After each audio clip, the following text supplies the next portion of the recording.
Hello everybody, it's Sarah, and I know that I said in my last video that I would start filming regularly again, but now it's been 1 month once again, and I have not uploaded one video in that month, which kind of makes me sad, and I do want to start filming regularly again. It's one of the goals that I set myself for 2017. I probably won't be filming as much as I used to film in the last year, so there will probably only be one video per week, but I would prefer just filming one video and filming regularly than being stressed out because I feel like I have to film 2 videos. So that's what I'm going to do. There kind of has been a reason why I didn't feel like filming. And first of all, that was because uni was just incredibly stressful. And the second thing is that I have not been reading in the last month. Or 2 months actually. And the reason for that is that I kind of well, not even I kind of really got into K-pop a couple of months ago, and so now whenever I have free time, which is not that much, I spend my time with that. So I have not really been reading. And the reason why I got into K-pop is because I'm going to Japan and Korea this summer together with a friend, and I asked her to show me some songs, and that was a big mistake because there's no going back right now, but I don't really care. This video is going to be both a December wrap-up, which is not really existent because I didn't even finish a whole book in December, as well as my favorite books of 2016 and kind of looking back on this whole reading year a little bit. But let me start with my December wrap-up. This month I started with Fool's Fate by Robin Hobb. I'm kind of halfway through the book and I'm enjoying it so far, but not as much as the first 2 books in this series. And I was really proud of myself that I didn't fall behind in the read along, but by now I'm 2 books behind.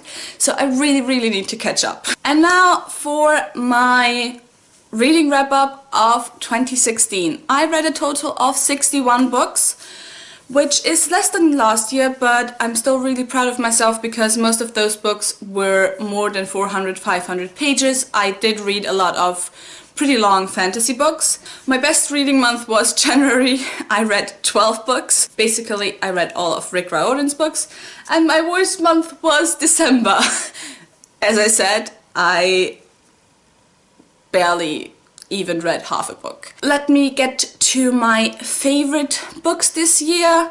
I kind of feel like I got more critical because of BookTube. I am thinking more about why I like a book, and that kind of led to me feeling okay about a lot of books. Like a lot of books that I read this year were 3-star books or Goodreads for me, but I have not read that many books this year that I'm thinking back on and I'm like, yeah, that book, I remember I read that, I loved it, was so blown away.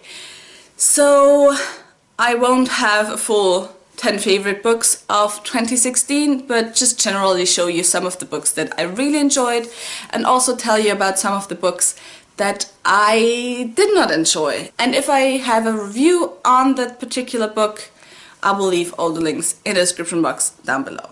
By the way, these books are not in order because I enjoyed most of them for very different reasons, and so I'm just going to go through them one book at a time.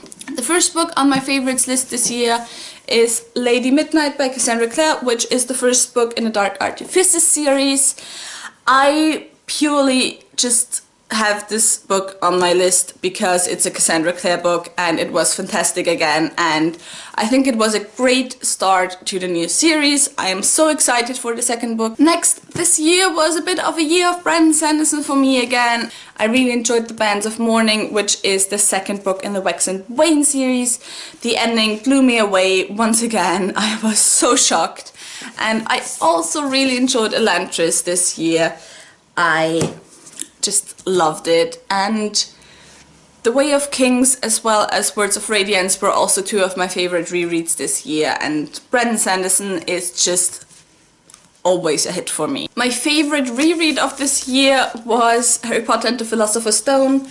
This was also the first reread of the year, and I just loved the illustrated edition. I had not read Harry Potter in like 10 years or something, so it was really nice going back into the book and rediscovering it. It was also the first time that I read the book in English, which was also something new for me. And yeah, I just loved it. I got the second illustrated edition for Christmas again, so that's something that's on my reading list very, very soon.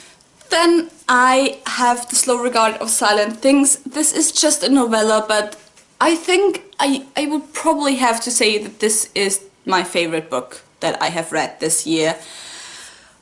It's just so perfect. If you love The Kingkiller Chronicles by Patrick Rothfuss, if you love Ori, go ahead and read this. It's just so whimsical and wonderful and perfect, and I love it so much. And that is actually all the books that I really loved this year. I read a lot of Robin Hobb and Rick Riordan this year. Those two were probably my main authors. I read between 8 and 9 books of both of them, and at the same time the Heroes of Olympus series, as well as the Farseer series and the Lifeship Traders series, they kind of grow together for me. The same is with the Codex Alera series. There were probably single books that I loved enough that I could have put them on this list, but the series as a whole just wasn't enough for me, and I can't remember which were the books that I liked more than the others, so I'm just going to mention them like that here. I also have 2 books that were definite misses for me this year. First is Outlander by Diana Gabaldon. I did not like this book, and I remember when I was filming my review, I was kind of really negative but still saying some positive things. But the longer it has been since I read the book and the more I think about the book, the less I like it, honestly. And the second one is Magnus Chase and the Sword of Summer, which I thought was really sad that I didn't like it, because I read The Heroes of Olympus before that. I really loved that series. But Magnus Chase just was not for me, absolutely not. When I filmed my review, I said that I was probably going to read the second book, and it's now out, and I just have no desire at all to read it. But anyways, that was it for the wrap up of this year, or last year, 2016. I will not set a goal as far as how many books I am going to read next year, but I have some goals. For example, I would like to read at least a classic a month or every 2 months. I want to read more non-fiction. Of course, I want to upload regularly again. Also, since I am going to Japan and Korea, one of my goals is to not buy new books. I have like a dozen books that I'm going to allow myself to buy. For example, any Brandon Sanderson releases, any Anne Bishop, any Cassandra Clare releases, Sarah J. Maas, the next one in the A Court of Thorns and Roses series as well. But otherwise, I would like to read the books on my TBR shelf and not spend too much money on books. Anyways, that is it for this wrap up. Tell me in the comments down below which books you loved this year. Were there any books that you absolutely didn't like? Did you have a kind of meh year in terms of reading like I did? And I hope you enjoyed this video. If you did, please go ahead and subscribe. All the links to my social media are also in the description box down below, so you can go ahead and check those out. And I hope I'll see you guys soon. Bye!